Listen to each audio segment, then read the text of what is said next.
My name is Allison Toney, and I'm the Associate Director of Outreach and Engagement for student and recent graduate programs within the Office of Alumni Relations. It's great to have you here today for our second in our Adulting 101 series, Living Your Best Life, Adjusting to a New City. Thank you for joining us. This is our first year really spearheading the Adulting 101 series, so we're really thankful that you could be here with us virtually. And we do want to acknowledge that many of our topics were created before the COVID-19 crisis, and so we know, especially with this topic, people may or may not be gearing up for moves, but thought it was still really pertinent information for everyone. So before we get started, I'd like to go over a few housekeeping items so you know how to participate in today's event. Today's webinar is being recorded live, so you can view it later and will be sent out to all of our attendees. You also have the opportunity to submit questions to today's panelists by typing your questions into the Q&A pane of the control panel that you should see at the bottom of your screen. You may send your questions in at any time during the presentation, and we'll collect those as we go along, and we'll be able to address the questions throughout the session. So first, I'd like to introduce our panelists, Stephanie and Javon. First, Stephanie is a 2013 graduate from the College of the Humanities and Sciences. She is currently living in Arizona and is the Executive Director of the Pinal County Historical Society.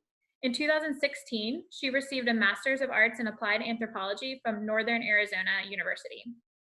And our second panelist is Javon. He is a 2014 graduate from the Wilder School.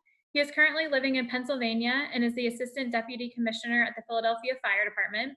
In 2015 and 2016, he received his M.P.A. and postgraduate certificate from the Wilder School. Thank you, Stephanie and Javon. We're really excited to have you. And we will jump in to questions regarding their transition to different cities and towns, how they navigated the move, and what they have learned from their experiences. And just as a reminder, you all can still submit your questions through the Q&A pane, so don't forget to do that as we go along. So let's just jump right in and get started.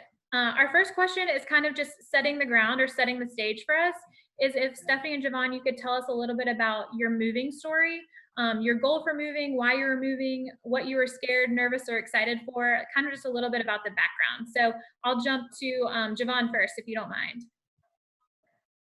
Sure, thanks for having me. I really appreciate the opportunity to share my story. I have a few interesting ones from my moves. So I left VCU in 2016 from the Wilder School and immediately moved to Kansas City, Missouri. I moved there for a job working for the city of Kansas City, Missouri, because I've been working in local government and I have a great program there to kind of let you rotate to different departments and kind of see a full view of city government. So I worked there for 3 years, and I most recently moved to Philadelphia from Kansas City in January 2019. So I've moved from Virginia to Missouri and now I'm back on the East Coast in Pennsylvania. Stephanie, you want to jump in? Yes. Hi, everyone. I'm really excited to be here. Any 2020 grads out there, my thoughts are with you. My graduation, it really felt like my whole experience as an undergrad was ending. So that was a really big day for me. So basically a few months after I graduated, I found myself as a full-time cashier at Total Wine.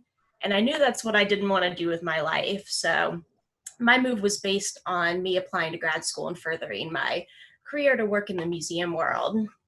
So grad school brought me out to Arizona. I was kind of itching to explore beyond Virginia. I grew up in Midlothian, just outside of Richmond. So I went to the local public school, university rather. So I applied to 3 schools out of state and I got into one, which was Northern Arizona University in Flagstaff. So that brought me out to Arizona. And I'm still here almost 6 years later. Cool, thank you so much. So our next question is, tell us a little bit about how you got to the place that you moved to, or your first city. Did you visit prior to moving? Did you know anything about where you were moving, or what was it somewhat blind faith, and how did that make you feel?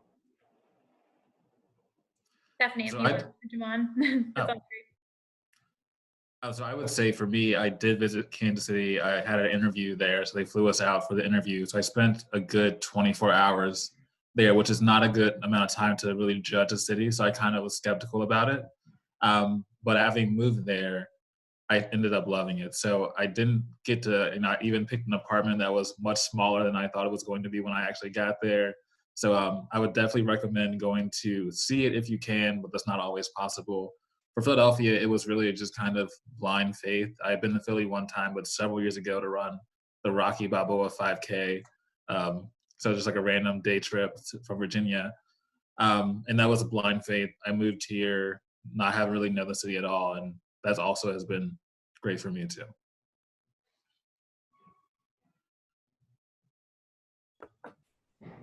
For me, it was completely blind faith. I had never been to Arizona, let alone Flagstaff.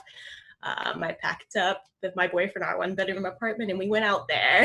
And what was funny is because I didn't know that much, I was thinking it was going to be desert and cactus and 100 degrees, but Flagstaff is actually mountains and pine trees and snow because the elevation is so high. So that was a pleasant surprise. I didn't bring like my snow boots and I found out I needed them. Thanks, you guys. How about, and Stephanie, I know you talked a little bit about you moving out there for grad school as well, but did either one of you, did your jobs cover relocation expenses, and any advice on how that went or how you might want to bring that up before moving out somewhere, if that is a possibility? For me, no, it was, but I would recommend you to ask because it could be a yes for some people, but working in government, no, that's not something that they covered at all for me. I have never been in that situation either. The job I have now, I lived about 25 minutes away from the museum, so I don't have anything else to add. Yeah, but I think you should always ask. You never know when people will say, yeah, we'll cover half, we'll do something. I know a lot of my peers have had good luck with getting their company to at least ship into their moving costs. So I think it's always shoot your shot. Yeah, I know. I totally agree. You never know until you at least ask and find out. And there's no harm in asking, right? Right. Yeah. In kind of finally, just thinking about prior to moving, as you guys were moving or making that decision, how did you know if it was the right decision? I think it takes a while to really get to that realization. So for Kansas City, it's first time leaving Virginia, born and raised there, new place. And I don't think until I finally felt like I was settling in or that I was really growing from my job, which ended up being one of the best decisions I made, was to move to Kansas City. But I think it takes a while to really know that it's the right, but you got to kind of dive into it. A lot of people, I think with college too, they go home every weekend. They don't really give it a chance. I think when you move somewhere new, you have to really dive into it, try to make friends, try to meet people, go try the restaurants, just give it a full try before you give up on it or decide you want to move back. So it was definitely the right move. Both of the moves have been great. And I think you really don't know until you give it a shot. But I always recommend trying a new place anyway. It's been fun. I would agree with that. You really have to experience other places, even if it's just short term. I know a lot of the people in my grad program dispersed immediately. I didn't think I could afford another cross-country move because it took 3.5 days. So I stayed here. I never thought that I would still be here, but I really enjoy it. I also would like to say I didn't move out here alone. I brought my boyfriend Andrew, so I think that's a big factor. I didn't really feel as, I didn't know anyone or anything because I had someone there with me. Yeah, thank you guys so much. Now we kind of wanted to transition to adjusting to a new place. So what's your take on having a budget or a savings plan before moving to a new city? Yeah, so I would say that's something that there are lots of great tools out there that kind of can tell you, cost of living adjustment before you move. So leaving Virginia and going to Kansas City was actually, your dollar goes much further there. So like, for instance, I lived in a 1-bedroom apartment downtown Kansas City, like a block from City Hall, a block from an entertainment district, for less than $900 a month for a full 1-bedroom. And I have not yet to see that anywhere else that I've lived. And I miss that so much now living in a much more expensive city. So, people recommend using, half of a third of your salary on housing. That can work. Unfortunately, I was spending like 50% of my salary on living expenses, but depending on where you are, you can make that work, especially if you live in a cheaper place or you don't have a social life initially, you spend less money on those things. But it's really important. You can't just move without any inkling or understanding of what it's going to be like when you get there. Like, for instance, I'm moving to Boston in August, maybe for law school, depending on when the school starts up again. And Boston is a much, much more expensive place than I've ever lived anywhere else. So looking at rent there is stressful, but you have to plan so you know how you can budget and save. So yeah, it's important to just, how much is rent going to cost? How much is food going to cost? And how much, is a typical night out or time with friends out going to cost me in X new city? So it's definitely an important thing you should consider before moving.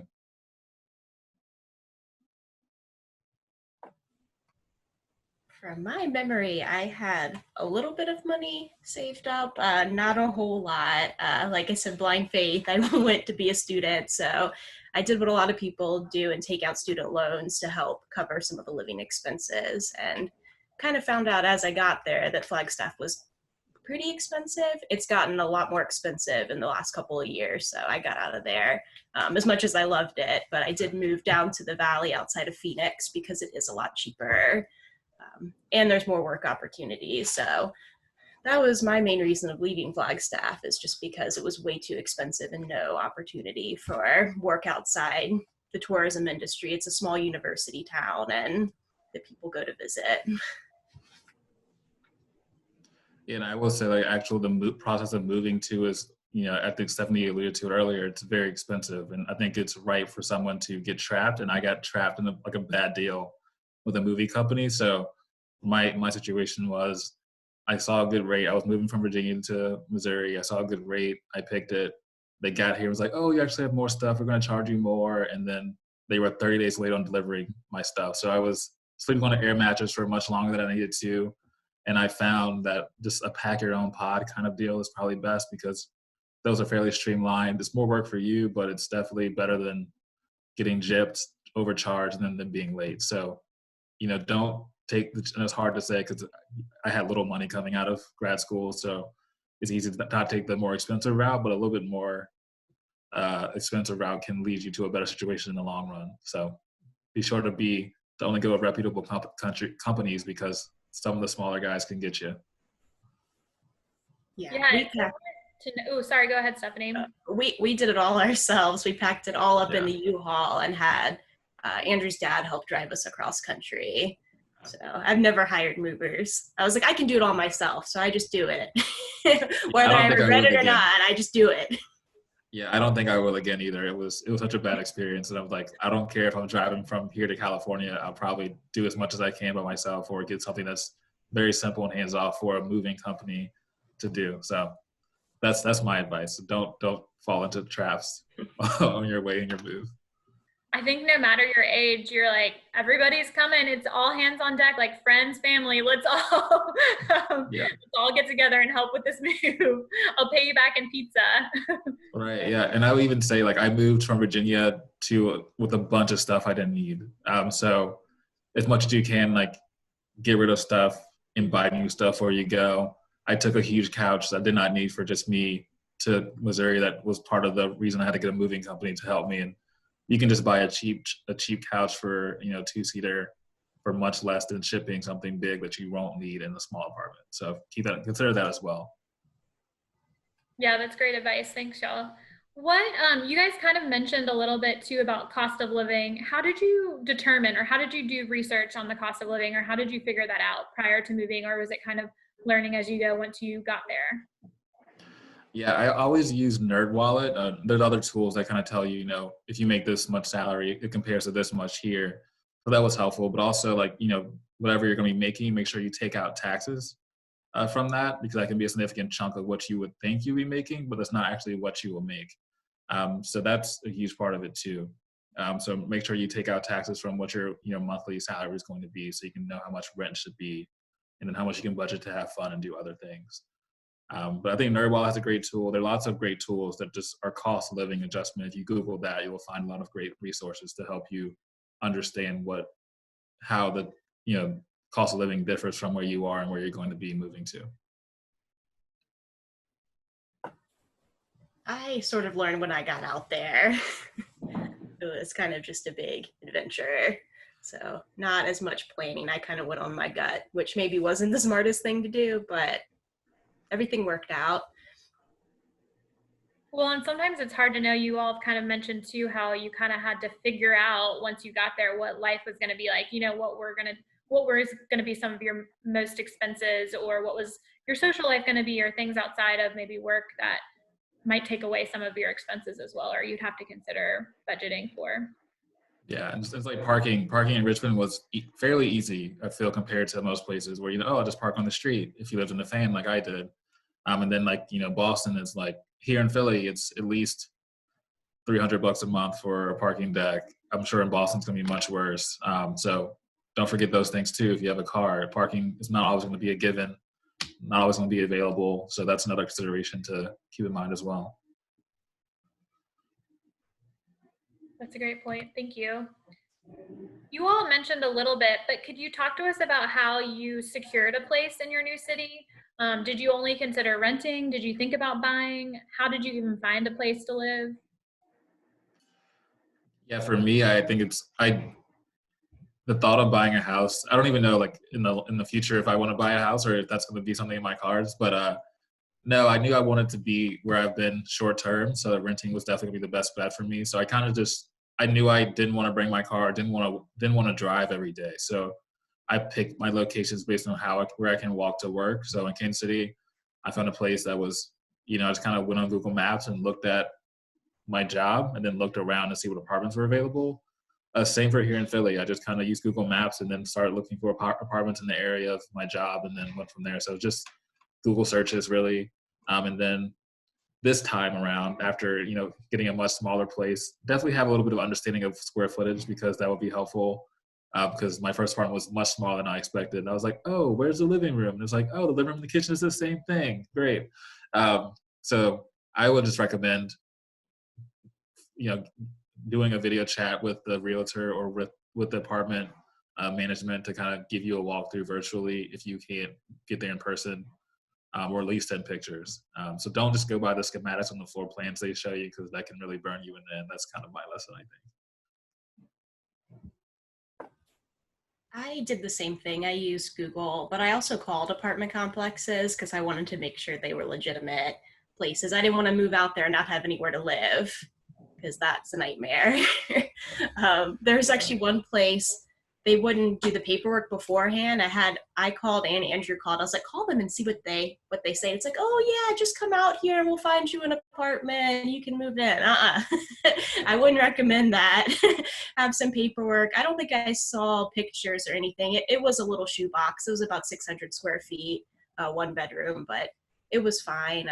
I only considered renting for Flagstaff because I thought it was going to be a 2-year thing, and then I was going to be out of there. I've lived in 3 different places in Arizona in almost 6 years. And once I got my job at the museum, I couldn't turn that down. It was such a great opportunity.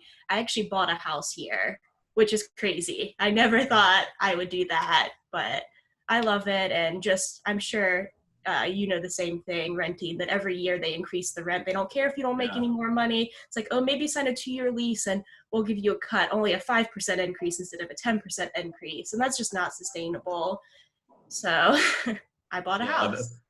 That's a great point. I was just thinking that in Kansas City, my rent went from like $860 to like $100 in over the two years I lived there. So like keep that in mind too. If you are looking to budget, that will increase every year, and it could be a considerable amount every year. So that is definitely a drawback of renting and something you should consider as you budget. Is there room for growth in your budget over a couple of years? And do you plan on getting a raise every year? Is that something that's realistic or not? Because that could set you back. And it's kind of on them to decide how much they raise your rent, which really sucks for you. So you got to keep that in mind. That's so true. And especially if you go on probably your higher end of your budget, then you have less wiggle room depending on the property or the rental place that you go with. Yeah, I was devastated. My apartment was renovating this area. I'm in the common area now, and I was like, they're gonna raise the rent so much after this is done. But luckily they didn't. So it was just nerve. I was like, they're gonna raise the rent. We have a pool room now. We have all the stuff we didn't have before. So yeah, it's a little nerve wracking. Things you have to keep in mind. It's so true. Yeah.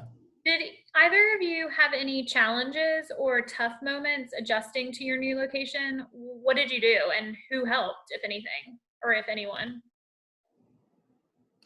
Yeah, I would say it's definitely hard to move somewhere new. And like for me, Kansas City, I had no friends there, no family. There was one guy that from Virginia that I knew who actually worked there, so we kind of hit it off. I think you have to initially at least rely on work friends. So I think Stephanie might have some issues with based on who she works with. But there are people. I mean, we have luckily I was doing a fellowship, so there were other fellows who were around my age who had similar interests. Obviously, work at the same place, so we hung out a lot, and they introduced me to their friends because they're all sorts of transplants from around the country. So luckily that happened. Then we kind of made friends around my apartment. And there's one good thing about apartments that they often have social events so you can meet people. So that was great in Kansas City. And actually in Philly, a lot of VCU alumni were here that I already knew and went to school with, or I met through like VCU alumni events and things. So I really only hang out with mostly VCU people here in Philly, and then a few others that I met um, here just organically. But yeah, it can be tough. You're alone in a new place. I'm an extrovert, so I got used to like catching up on all the Netflix shows and watching, reading books and listening to podcasts that I kind of missed out on while I was in grad school. So that was actually pretty nice for me. But yeah, it can be tough to adjust to social life somewhere new. It wasn't too challenging for me. I had mentioned before I didn't come out alone, so I had Andrew with me. And then pretty much immediately I was immersed in my graduate program, so I was in a pretty social environment. And they were just all great, and we were super supportive of each other, and we kind of needed each other to get through the experience. So that really helped.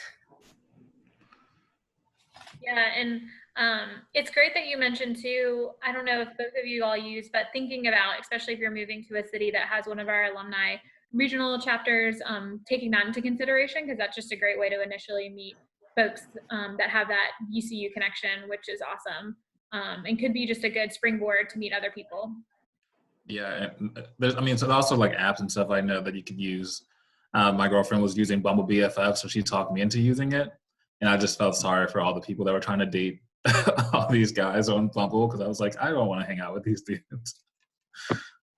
So it was an interesting moment. I was like, this is not how I want to make friends. It's hard. Well, and that's kind of goes into our next question about how did you overcome any of those fears of getting out there and meeting new people? So I would say since I am extrovert and I love meeting new people, it's weird coming from college to adult life, to adults, I guess. Because in college you meet someone new every day. You're always in new groups, or you meet people on campus. You do something different, and it's just so easy to meet people, and that is a tough adjustment. So I think you have to go into the mindset of like understanding, like don't expect your social life to be the same as it was in college because it's going to be very different. You're going to have to put more effort into meeting people. So I think it's kind of just being intentional that, hey, things will be different, but you can manage if you meet people by, using apps, going to social events. So like a couple places they have lots of like intern or young professional happy hours. I went to several of those and made some friends in those type of environments. So just be open to new things, and I think it'll definitely work out. It worked out for me in both places. So it's a great way to meet people, especially if you're someone who likes to do happy hours and networking events.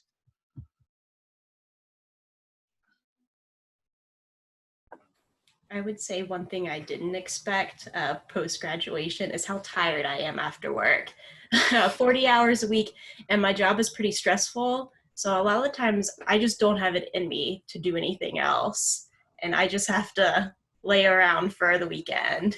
So Yeah, but knowing that's okay, and taking that into consideration too.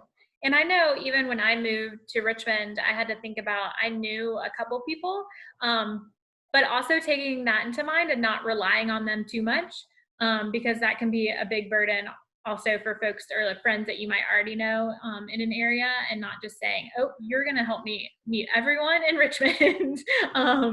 That I had to do it somewhat on my own too, which I thought was important, or something I'd considered too. And that kind of, Stephanie, you kind of mentioned this kind of connects with our next question. What is one self-care strategy you utilize to create a sense of home and make yourself feel comfortable in a new city? I think I just cut myself a break. I don't know that many people in this area, but I'm here. I'd still talk to all of my friends that I've made that are elsewhere across the country. And I know it's something I need to work on to try to find some people, because I find myself wanting that interaction, but I'm just not agonized over it. I cut myself a break and just relax. I think that's a great way to put it. And I think it's a good time to learn more about yourself, being somewhere new and being somewhere, kind of alone. But yeah, cut yourself some slack. Like, you don't have to go out every weekend. You don't have to be going to happy hour every day with friends. It's okay to spend time alone. And that was a big lesson for me as someone who was used to like doing a lot of happy hours, doing a lot of social events in college and in grad school. Yeah, I think it's the set your expectations for, I might be just watching TV by myself tonight, and that's fine. Like, I'll cook dinner, I'll just chill, and that's okay. So I think that's a great way. I think you stress yourself more if you're like expecting yourself to be doing, you know, be meeting new people every day, and that's not realistic and it's not necessary to do so. It just adds more weight on your life, I think. Yeah, you're exactly right. Could y'all talk to us a little bit about maybe the biggest differences you saw in your new city as compared to Richmond, or moving from Richmond, and what that was like? Yeah, I would say, Richmond, so moving from Kansas City has around 500,000 people, but it's spread out over 319 square miles, which is way more detail than anyone needs. But Manhattan, New York City is 320 square miles. So, and they have 8 million people. So Kansas City is very spread out. And at times I felt alone. So Richmond felt bigger than Kansas City on many days. And it was weird to me. I didn't expect that because Kansas City has, all the major sports teams, all the, it's Richmond has 200,000 people, I believe. So I just expected that I would be, faced with a lot more people every day, but that wasn't the case in Kansas City at all. So that was a weird adjustment. You walk around VCU campus at any time, there are people walking around. Downtown can be kind of dead in Richmond, but they're still more lively than Kansas City was. So it was kind of, being in the Midwest was different in that aspect, where I felt like East Coast is very crowded, and that I could get to DC, I can get to New York, and get to Philadelphia driving a few hours on 95. And I was really in the middle of the country. And Omaha was 4 hours away, I think. It was just you're kind of right there with not much around you. So that was really interesting difference for me. Being here in Philly, Philly is significantly busier than Richmond. It has a underground transit. It's crazy. It's a crazy place, but a fun place to be. So it just, everywhere is different, but Richmond I do miss a lot because it feels like home. I would say you definitely need a car in Arizona. It's a pretty big state. And I know Javon mentioned parking earlier. There really aren't any parking issues here to have to pay to park your car anywhere. There's a lot of open space. One of the things I find challenging that I'm still getting used to is the season or lack of seasons here. It's pretty much summer, blistering summer, and then we get a little spring, and our winter time is kind of pleasant. So, also back east, I really enjoy the historic homes, and kind of the East Coast is a little bit older, and a lot of the Phoenix area is new build, and it's cookie cutter houses. They all look the same. So I just really appreciate looking at the different architectures you're driving by. The weather's interesting. So when it was snow in Richmond, it was fun. You would run around and like go to Baja, go to bars, RIP Baja, and just kind of do stuff in the city. But in Kansas City, it was like my first time feeling like negative temperatures, and I tried to do that, like go meet friends. It was negative 4 degrees, and I was like, oh, this is not at all what it felt like to go out in Richmond when it snowed. So the weather was a big adjustment for me because it was always cold. I feel like winter you don't see any blue sky at all. It's just like very cold and very just like weird. So I'm definitely glad to be back on the East Coast where we do get seasons, and it's fun to go out when it snows. Yeah, that's a huge adjustment. I know the weather impacts me a lot. um, Jasmine has a question. How do you make the most out of a new city and how can you get involved? Yeah, I think you just really have to dive in. So for me, I was interested. I worked with the city, so I was interested in like helping people. I kind of got involved with some groups and like Big Brothers Big Sisters. I got a little brother, and he kind of really helped me see the city. Honestly, so we did different events around the city, went to different things. Um, it's really just, especially if here in Philly it was different because it's such a big city. I feel like I easily got immersed into Kansas City's culture because it's small, and I felt like it was easy for me to kind of get into some of the big organizations and go to big events. So I think depending on the size of the city, it's going to be easier or harder. But get involved in some organizations that you're passionate about. Um, Try to meet new people, and definitely VCU's alumni network is a great starting point. If that's always something you can fall back on, like even when I moved to Boston in August, I know that there's a chapter there. I have friends there who are in Boston from VCU, so that can be a great place to start, and they can help show you kind of the basics, and then from there you can kind of branch out and go on. But just gotta try. Like, don't, if you move somewhere new, it's kind of like college where you don't want to go home every weekend. You want to actually try the city, meet people, and be intentional about making connections with people. And I had just recently looked at VCU's alumni on LinkedIn, and I searched the Phoenix area, and there are over 400 people in the Phoenix area, which is crazy. So that'll definitely be something I pursue moving forward. But yeah, definitely explore the city is a good way to get acquainted. And based on your interests, look for different social or volunteer opportunities. I know when I moved out of Flagstaff down to the Valley, I looked at a little history museum to start getting involved. And that's where I wanted to go into my career. And that's also a good way to network and kind of find out about paid positions. I know it's tough to do an unpaid work, but if you think about it as 1 hour a week or 4 hours a month, it really can be impactful in your life and beneficial. Yeah, I would say, like, don't be afraid to be a tourist in your own city for a bit. So when I moved to Philly, I got a city pass, which is essentially, get you tickets. So I did like one of the the bus tours. That did like a sightseeing tour. Went to all the museums I could. So don't be afraid, or don't feel like you can't just spend a weekend or a week just kind of doing all the stuff that tourists do when they come to the city. That's a good baseline, a good way to kind of see a lot of things quickly. That's great advice. And thanks, Stephanie, for mentioning the alumni finder on LinkedIn. I don't know if any of you are aware, but when you go to VCU, you can find alumni and you can search by certain areas, which could be really helpful, and direct message them or reach out and see if you can make that connection if you are moving to a new city, which I think is really nice. And people don't always realize that's a feature on LinkedIn. We also have a question from Gwendolyn. Did you guys take into account what things, people, experiences you would lose when you left and moved from your current home to another?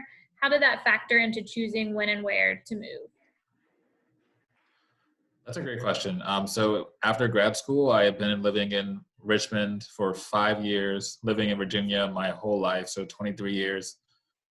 So leaving my family, I kind of knew that I would, but it would be the first time that I was really somewhere that I couldn't be around family, and I wasn't leaving my family, but it was just like I haven't been anywhere else. I've always been an hour and a half away from home. From my hometowns in South Hill, Richmond's only an hour and a half north. So I understood that would be a sacrifice I would be making for the fellowship I was doing in Kansas City, but I knew that it would be worth it, or if it wasn't, I could easily just come back. And that's something that I think is important. If you don't like it, you really just hate it, you can always go back. It won't be easy, it'll be expensive, but you can come back home if it doesn't work out. But actually coming to Philly was actually part of a big plus was, I'll be on the East Coast. I can drive 4.5 hours to get home to my family. I've been able to do that. I had lots of weddings in Virginia, and like flying from Kansas City, Virginia for several weddings were very expensive. So now it's great to be back on the East Coast because I'm close to the family. I have a niece. I have a couple of cousins with new babies. It's just great to be able to drive down and see them. So yeah, it is a sacrifice for a bit, but you can still move somewhere exciting without moving somewhere that's so far away that you kind of miss out on those experiences? I was sort of feeling stuck in Richmond, so I kind of took the opportunity to get out and explore. As we've been talking, maybe not as planned out as it should have been, but like I said, I went with my gut, and here I am today. I'm really happy. It can be tough. I can go out to Virginia once a year. I go in August. Hopefully that can still happen. This year, I'm not sure. Yeah. And sometimes my parents will come out, but we're so digitally connected these days with all these different platforms. It doesn't feel as bad. You go in August because it's just so hot in Arizona that you have to get out? Yes and no. I get paid vacation in August. So I go from the 115-degree dry heat to the humidity. So I'm not sure which one's worse. Right. That's so true. That's funny. Do you guys have any advice speaking of kind of our current climate, do you have any advice during our current climate of how to build or maintain a social network in a new location? I've been really interested. I mean, I've been doing Zoom happy hours and Zoom videos with friends, and it helped me realize that I could have been doing this the whole time with friends. And especially when I moved to Kansas City, I could have been doing Zoom happy hours with friends. So I think there's a lot of negative here, obviously, with COVID-19, but I think there's gonna be a lot of positives taken away from, just how we can stay connected with family and friends without being in person. So had I realized, I would have been doing a lot more engagement this way when I was alone in Kansas City a couple years ago. So I think this is an interesting time to help all of us get on the same page as far as like using tech to connect with people. So yeah, I think now it's going to be wide open for friends to do these kinds of chats and do game. I've been playing games with my friends over Zoom, using Jackbox games, and there's just a lot of things that I think we're going to start using more often. So I think it's going to be good in that regard. I may be behind the curve, but I recently downloaded Snapchat. So that's been really fun to kind of get to see a video, a little snippet of your friends and maintain that interaction. I have a standing Zoom catch up with some of my good friends from VCU, but we're just all so busy that it'll happen one of these days. Like one of my friends just had a baby a little while ago, and all of us are still working, and we're very grateful to still be able to work full time.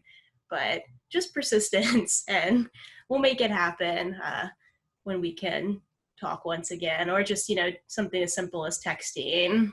I do that a lot.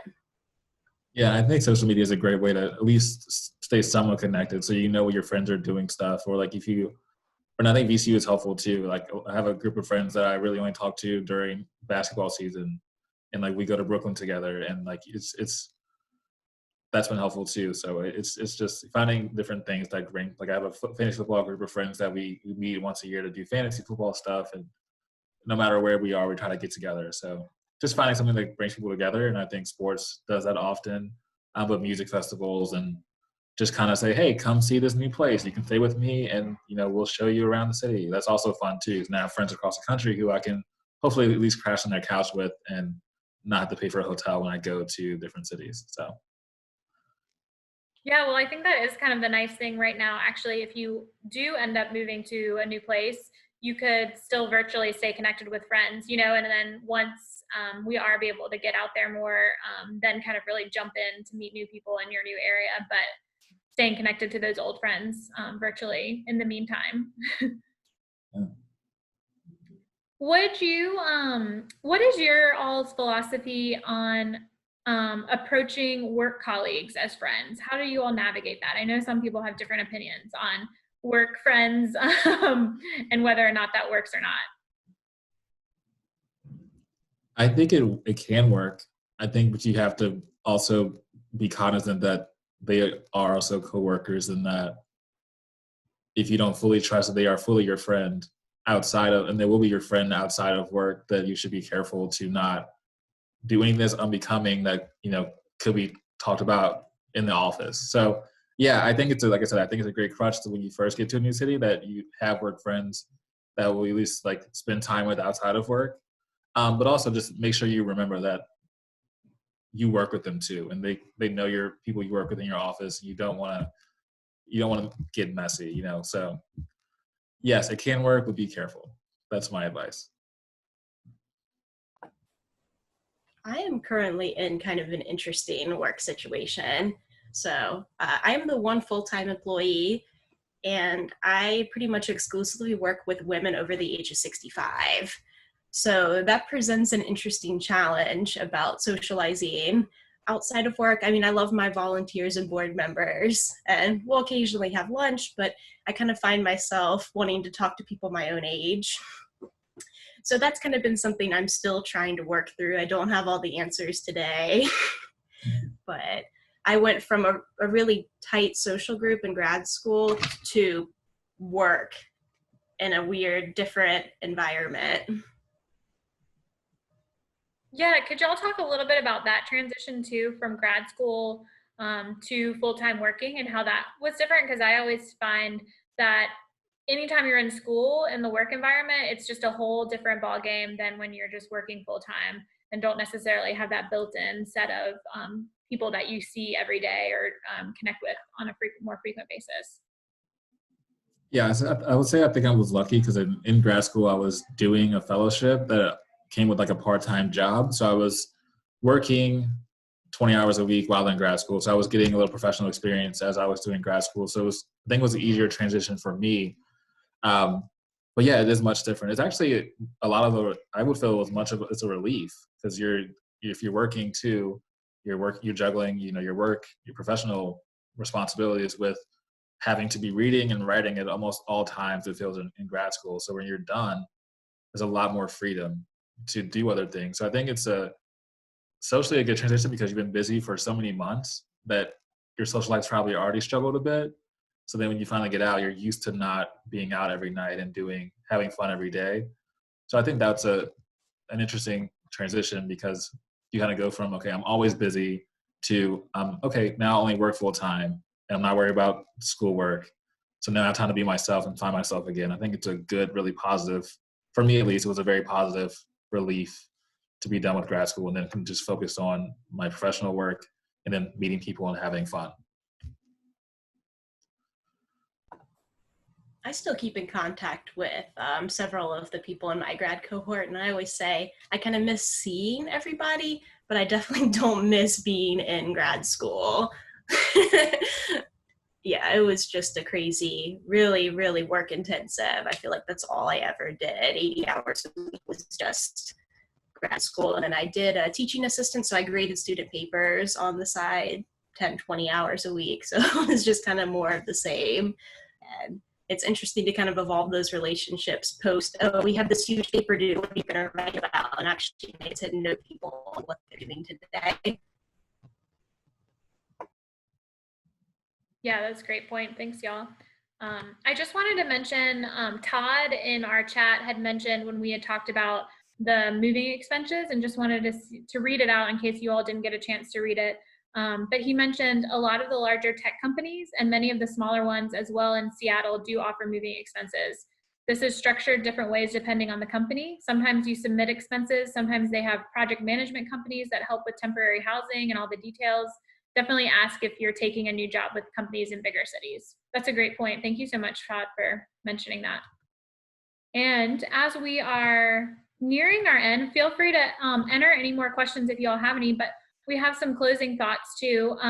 Is there anything you would have done differently or wish you would have done differently when you took a move, or looking back hindsight, things that maybe you wish you would have done in a different way? Sorry, I said that a million times. No, that's fine. I would say, just kind of things I said earlier, I would have given away furniture. I wouldn't have moved with, a lot of things I didn't need. I would have just left it all in Richmond, donated it to a shelter or something. I would not have gotten a moving company. I would have just, did a pack and go pod or got a U-Haul. I would have wanted, my first apartment, I would have definitely wanted pictures beforehand and not just gone off the floor plan. Which I did, but the pictures were deceiving, I feel. So those are the three things. Just like give away your big stuff. You probably don't need them. You probably just buy them for cheaper than moving, because moving is going to be a couple grand. And just make sure you really do research and try to at least see what you're signing a lease for.